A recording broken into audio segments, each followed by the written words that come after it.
Все эти недели Дональд Трамп уверяет общественность в том, что у него нет никаких связей, которые бы, скажем так, сделали его зависимым от Владимира Путина. Он уверяет, что он никакой не друг Владимира Путина, что он ведет самостоятельную политику и так далее и тому подобное.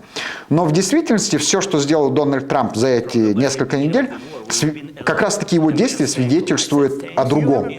Полученные результаты привели к тому, что Владимир Путин из статуса мирового изгоя снова превращается в политика мирового. Опять-таки он фигурирует в заголовках новостей как такой вполне рукопожатный вроде бы как политик.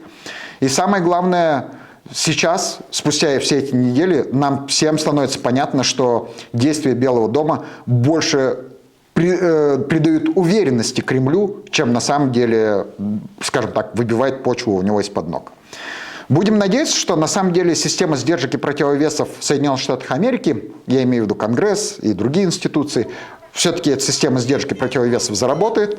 Будем надеяться, что Путин все-таки останется в роли международного изгоя, что статус международного преступника за ним все так же будет сохранен, и рано или поздно мы увидим его все-таки на скамье подсудимых.